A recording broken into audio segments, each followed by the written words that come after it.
जो टॉपिक है वो है एक ऐसा ग्लैंड जो दो सिस्टम मैंने आपको बताए थे, एंडोक्राइन सिस्टम और एक्सोक्राइन सिस्टम।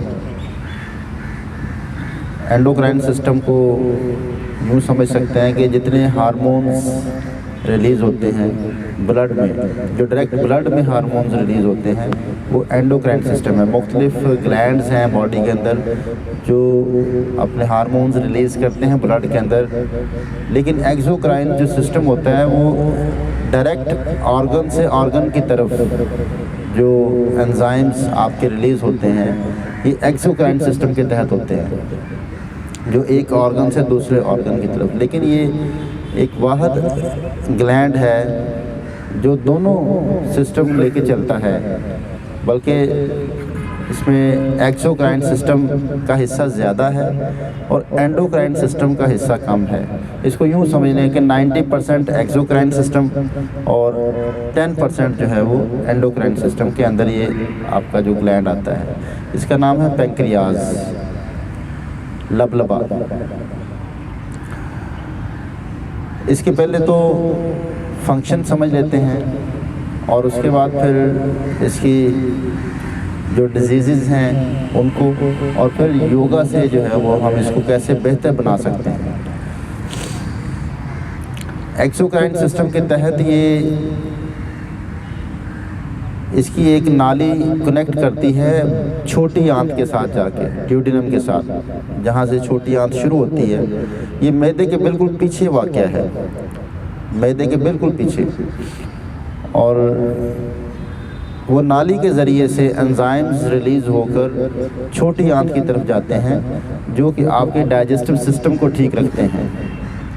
आपको भूख का लगना, आपका खाना हज़म होना, इसका ताल्लुक़ पैंक्रियाज से जो एंजाइम्स रिलीज़ होते हैं वो डक्ट के ज़रिए से, नाली के ज़रिए से आपकी छोटी आंत में जाके शामिल होते हैं।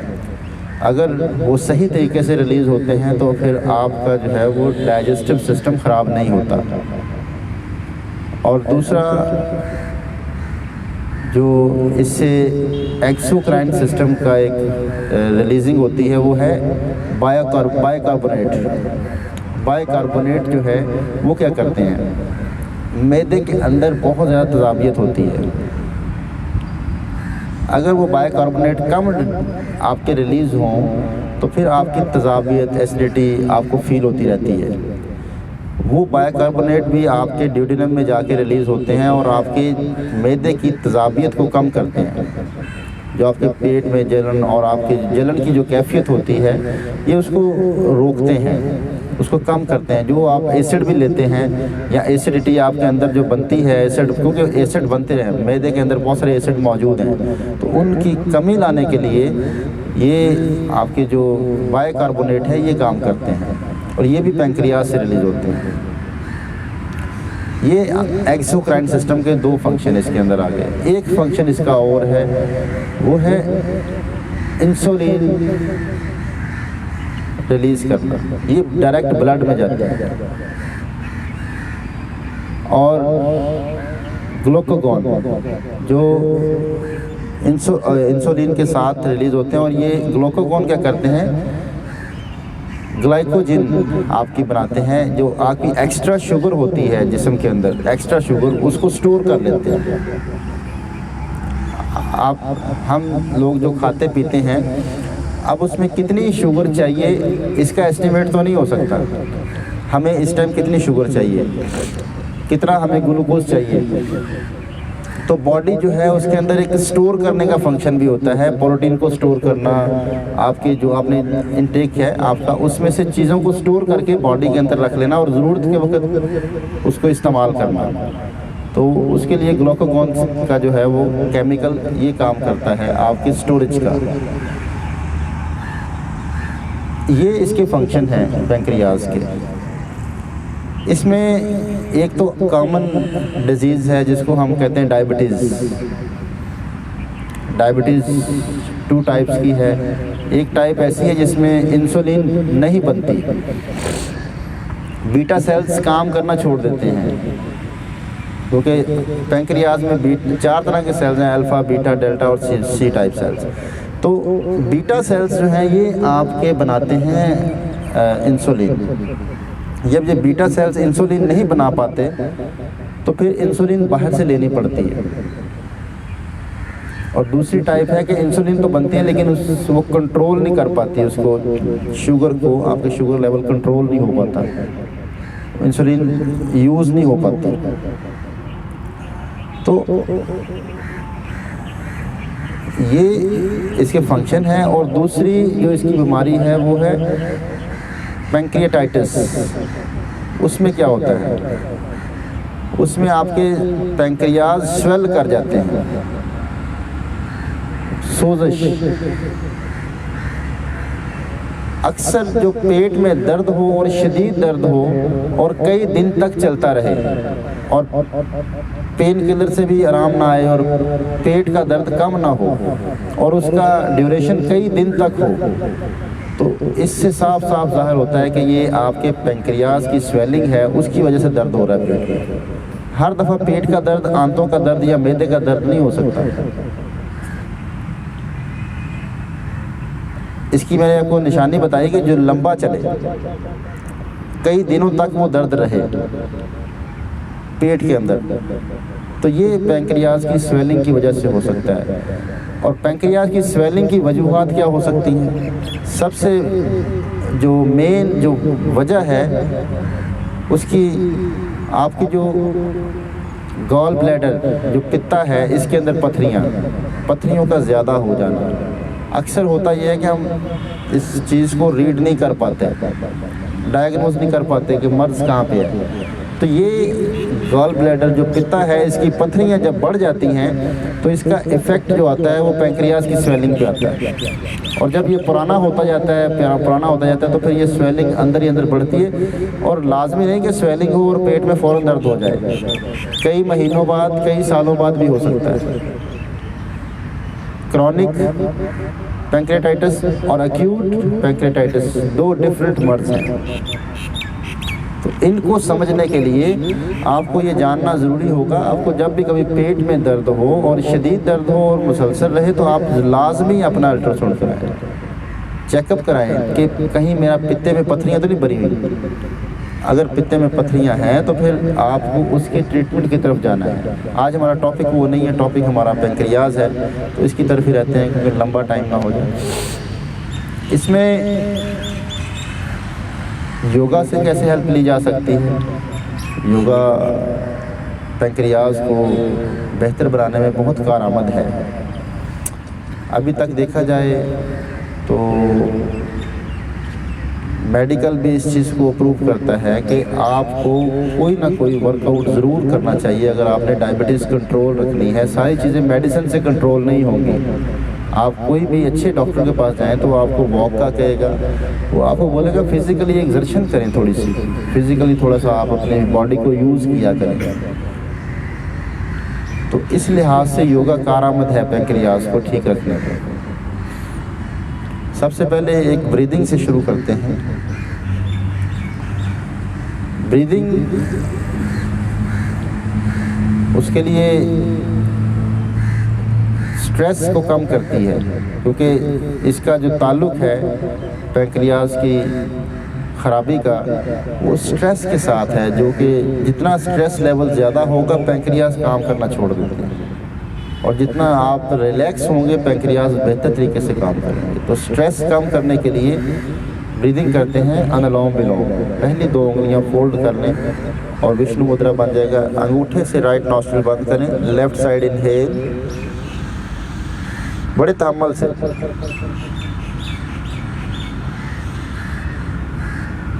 Right side Excel,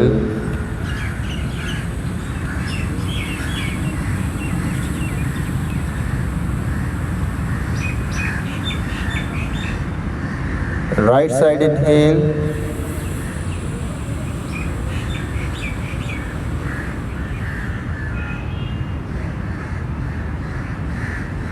left side Excel.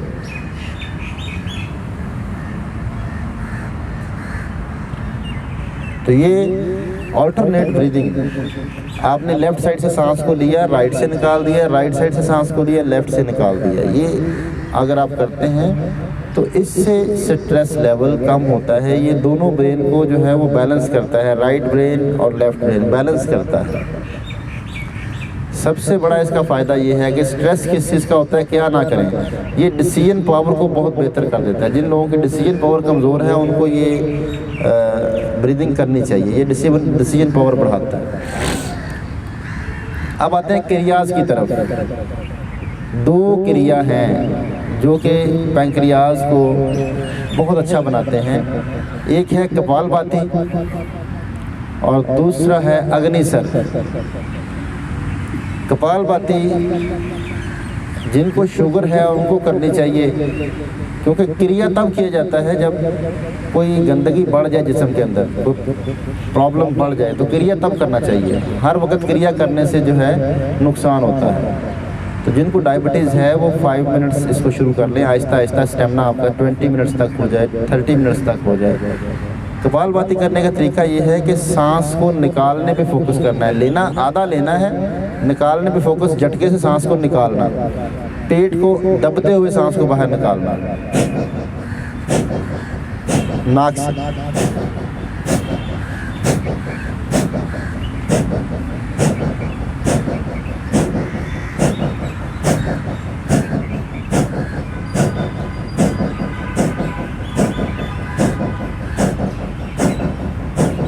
झटके से सांस को बाहर निकालना।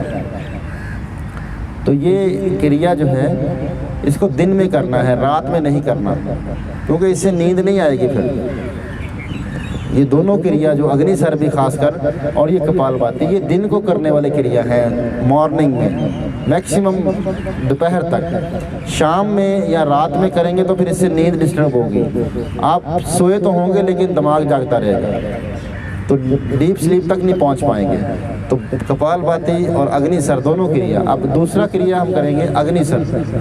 अग्निसर क्रिया करने का तरीका ये है कि सांस को बाहर निकाल के, सांस फुल खारिज करके पेट खाली हो गया।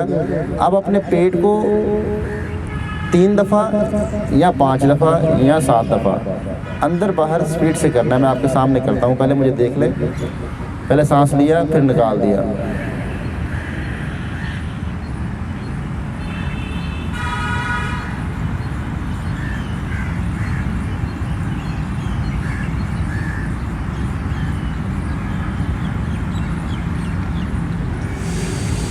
जितना आप कर सकें, मैं तो इसको बहुत ज़्यादा कर लिया, जितना आप कर सकें, जितना इजीली कर सकें। सांस खारिज करके, सांस निकला हुआ, हाँ जी, सांस खारिज करके रोक लें और पेट को अपने, सिर्फ पेट को अंदर बाहर। ये दोनों क्रिया पेट भी कम करते हैं। जिनके फैट है उनको तो क्रिया की ज़रूरत है, फैट एक गंदगी है। जिनके पेट के ऊपर फैट आ गए तो फैट को खारिज करने के लिए भी दोनों क्रिया कर सकते हैं। क्रिया ये सफाई करेंगे तो ये सिर्फ पेट की चर्बी को कम कर देंगे। सांस को खारिज किया, फिर देखने एक दफ़ा निकल गया सांस।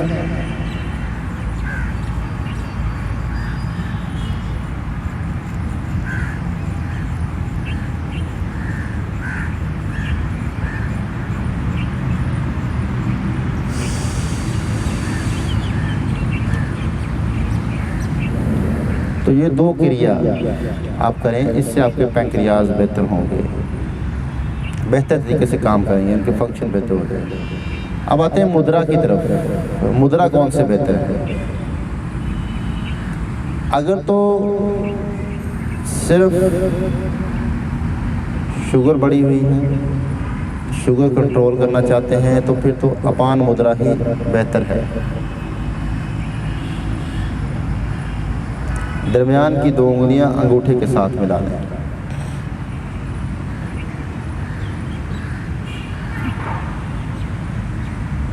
टच करना है, मैक्सिमम उसको रिलैक्स रखना है आपने, टाइट नहीं करना।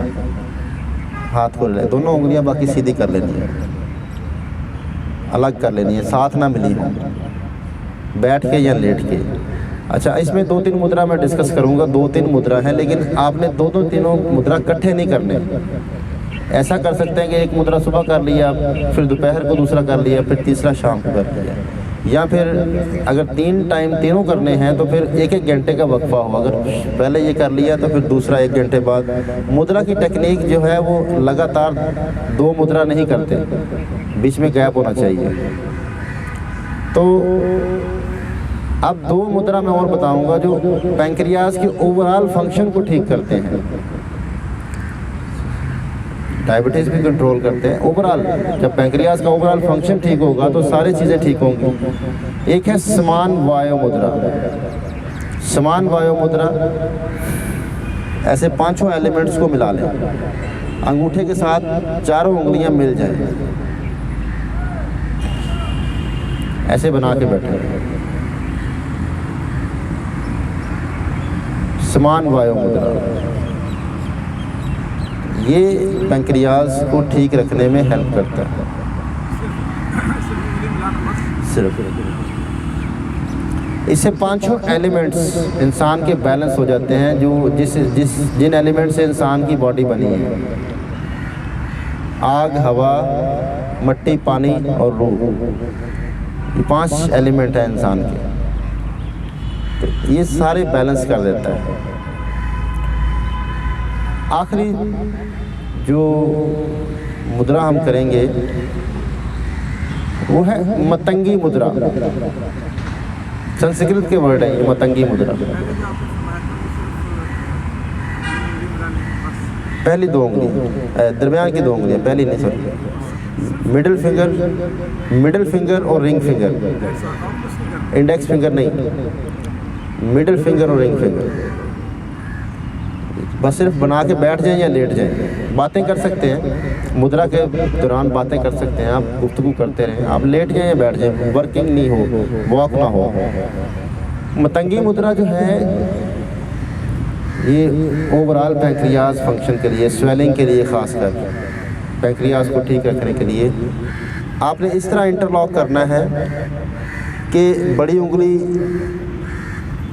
आपस में टच हो जाए, बड़ी उंगली और बड़ी उंगली आपस में, दोनों बड़ी उंगलियां आपस में टच हो जाए, ऐसे टिप टच करें बड़ी उंगली का बड़ी उंगली के साथ। बड़ी उंगली जो है मिडिल फिंगर, और जो शहादत की उंगलियां अंगूठे के साथ, ये शहादत की उंगली अंगूठे के साथ, और दोनों उंगलियां फोल्ड। शहादत की उंगली अंगूठे के साथ, अगर करीब से दिखा दें अतर साहब, अगर करीब करके, तो जोर नहीं लगाना, सिर्फ टच करना है।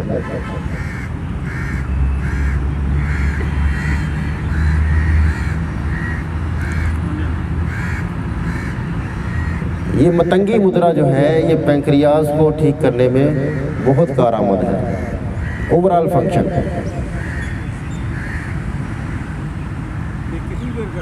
कम से कम 15 मिनट दिन में 3 से 4 दफ़ा। अगर एक ही दफ़ा करना है दिन में तो फिर इसको आप 45 मिनट्स या 1 आवर, 1 घंटा मैक्सिमम कर लें इसको, मैक्सिमम, और एक ही वक्त में करना हो।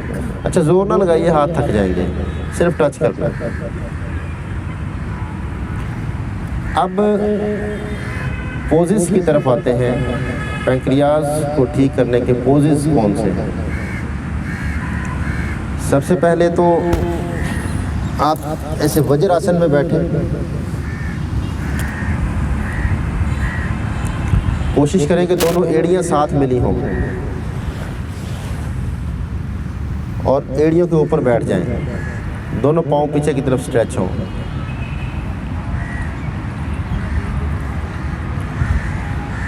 और अपने दोनों बाजू ऐसे पकड़ लें।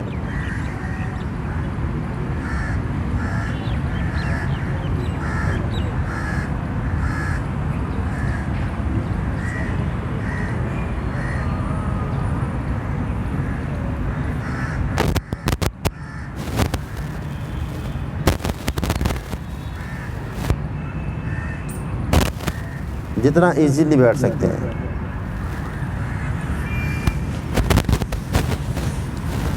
अब जो है, अगर आप ऐसे नहीं बैठ सकते तो चेयर पे बैठे भी इसको कर सकते हैं।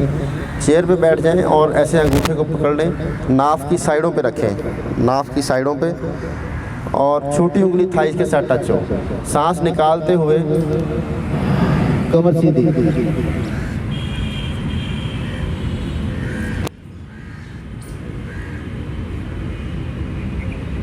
चेहरा ऊपर उठा के रखेंगे, सीना उठा के रखेंगे और वापस। दूसरा स्टेप होगा कि इसी पोजीशन में हाथों को घुमाएंगे।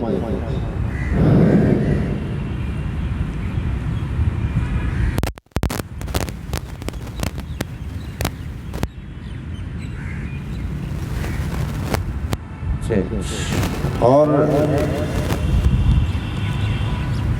ऐसे पाँव को रखें, अर्धा मत्सदरा करेंगे। ये घुटने को पेट की तरफ ऐसे पकड़ लें और दूसरे हाथ को पीछे जितना ट्विस्ट कर सकते हैं, पीछे देखना है।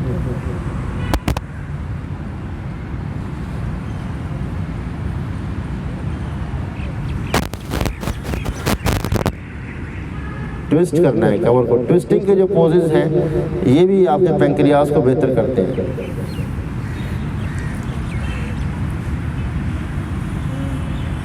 इसको ऐसे भी कर सकते हैं, टांग एक सीधी रखें और इसको ऊपर से ले आएं और फिर आप ट्विस्ट कर लें।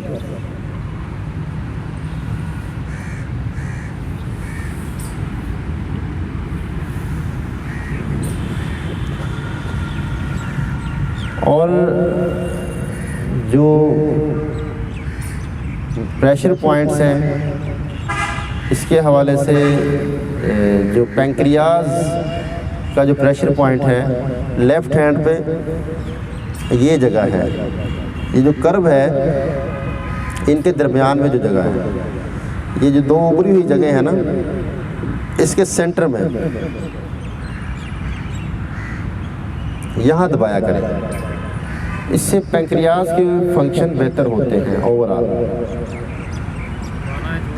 हाँ जी, बार बार ऐसे प्रेस करना है।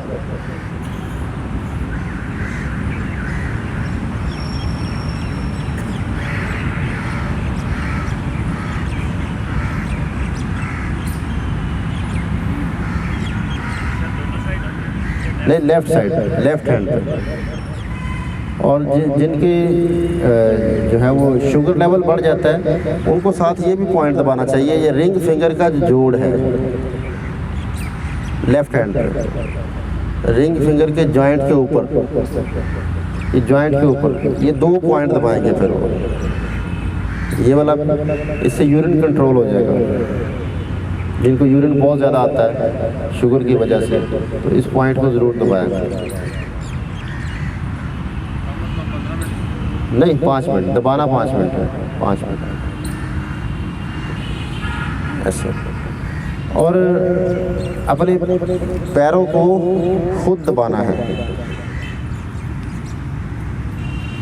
ऐसे पकड़ लें, एक पाँव ऊपर रख लें और इसको अंगूठों के साथ, इसकी मसाज भी ऐसे कर सकते हैं। कोई भी ऑयल लगा लें या लोशन लगा लें, इसको हल्का हल्का मसाज करें और ऐसे दबाएं। दूसरे पाँव को फिर ऐसे, तो अपने पैरों को खुद दबाना है। तो किसी से दबाने से बेहतर है खुद दबाएं।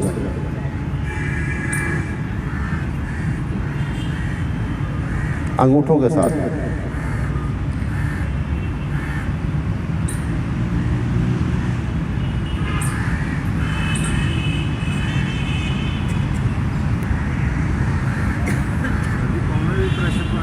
जी, प्रेशर पॉइंट है सारे। खासकर ये जो एरिया है ना, ये सेंटर में जो कर्व है, ये आंतड़ियाँ जो आपके पेट के जो सारे पॉइंट्स इसके अंदर हैं, तो ये अगर आप चीज़ें करते हैं तो इससे जो है वो आपके पैंक्रियाज बेहतर होना शुरू हो जाते हैं। और जी, पंजे से नीचे भी और थोड़ा सेंटर में जो कर्व है वहाँ पर भी दबाएं। ठीक है जी, बहुत शुक्रिया। इंशाल्लाह मुलाकात होगी फिर नेक्स्ट किसी टॉपिक के साथ। Thank you very much.